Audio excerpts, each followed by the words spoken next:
Video ಕೊಟ್ಟಿದ್ದೆ, small ಒಂದು 2 minutes video. ಅದು ಬಡ್ಡಾಗಿದ್ದಾಗ, ಅದು ಮೊಗ್ಗು ಬಂದಾಗ ಇದು ಅಪ್ಡೇಟ್ ಮಾಡಿದ್ದೆ ನಾನು. ಇವತ್ತು ನೋಡಿ, ಇದು ಮೊಗ್ಗು ತುಂಬ ದಪ್ಪ ಆಗಿ ಅರಳೋ ಸ್ಟೇಜಲ್ಲಿದೆ. ಈಗ ತುಂಬ ಚಳಿ ಜಾಸ್ತಿ ಆಗಿರೋದ್ರಿಂದ, ಬಿಸಿಲು ಕಮ್ಮಿ ಇರೋದ್ರಿಂದ ಅದಕ್ಕೆ ಅರಳೋದು ಕಷ್ಟ ಆಗುತ್ತೆ. ಇದು ಒಂದೊಂದ್ಸಲಿ ಏನಾಗುತ್ತೆ, ನಾವೇ ಕೈಯಲ್ಲಿ ಈ ಥರ ಅರಳಿಸ್ಬೇಕಾಗತ್ತೆ ಹೂನ.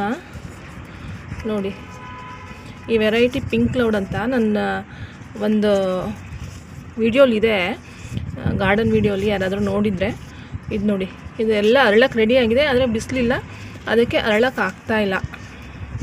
ಇದು ಪಿಂಕ್ ಕ್ಲೌಡ್ ಅಂತ ವೆರೈಟಿ. ಇದು ಫಸ್ಟ್ ಫ್ಲವರು. ನಿಮಗೆ ಇನ್ನೂ ಸ್ವಲ್ಪ ಗಿಡ ಹಳೆಯದಾದಮೇಲೆ ಪೊಟೆನ್ಷಿಯಲ್ ಫ್ಲವರ್ ಅಂತ ಹೇಳ್ತೀವಿ. ದೊಡ್ಡದಾಗಿ ಹೂ ಬರುತ್ತೆ, ನಿಮಗೆ ಹೈಟಾಗಿ ಬಂದು ದೊಡ್ಡದಾಗಿ ಹೂ ಬರುತ್ತೆ. ನೋಡಿ, ಇದು ಫಸ್ಟ್ ಫ್ಲವರು. ಇದು ಬರೀ 1 ತಿಂಗಳ ಮೇಲೆ 10 ದಿನ ಅಷ್ಟೇ ಆಗಿದೆ ಈ ಗಿಡ ಹಾಕಿ. ನಿಮಗೆ ಎಲ್ಲ ಫ್ಲೋಟಿಂಗ್ ಲೀವ್ಸಲ್ಲೇ ಹೂ ಬಂದಿದೆ ಇದರಲ್ಲಿ. ನೋಡಿ, ಇನ್ನೊಂದು ಬಡ್ಡಿದೆ ಇದರಲ್ಲಿ. ಮತ್ತು ಇದು ಒಂದು ಒಳ್ಳೆ ಫ್ರ್ಯಾಗ್ನೆನ್ಸ್ ಇರುತ್ತೆ, ಮೈಲ್ಡ್ ಫ್ರ್ಯಾಗ್ನೆನ್ಸ್ ಇರುತ್ತೆ ಈ ಫ್ಲವರಲ್ಲಿ. ಮತ್ತು ಇದು 1 ವಾರ ಹೀಗೆ ನಿಲ್ಲುತ್ತೆ, ಹೂವು ಗಿಡದಲ್ಲೇ ಹೀಗೆ ಇರುತ್ತೆ. 1 ವಾರ 10 ದಿನ ಹೀಗೆ ಇರುತ್ತೆ ಈ ಲೋಟಸ್ ವೆರೈಟಿಯಲ್ಲಿ. ನೋಡಿ, ಇದು 1.5 ತಿಂಗಳಾಗಿರ್ಬೋದು ಅಷ್ಟೇ, 1 ತಿಂಗಳ ಮೇಲೆ 10 ದಿನ ಆ ಥರ ಆಗಿದೆ ಈ ಗಿಡ ಹಾಕಿ. ಆದ್ರೂ ಇದೆಲ್ಲ ಟ್ರಾಪಿಕಲ್ ವೆರೈಟೀಸ್ ಆದ್ದರಿಂದ ನಿಮಗೆ ಯಾವಾಗಲೂ ಹೂ ಕೊಡೋಂಥ ವೆರೈಟಿಗಳು ಈ ವೆರೈಟೀಸು. ಇದು ನೋಡಿ, ಇದೊಂದು ಡಬಲ್ ಪೆಟಲ್ ಅಡೇನಿಯಮ್.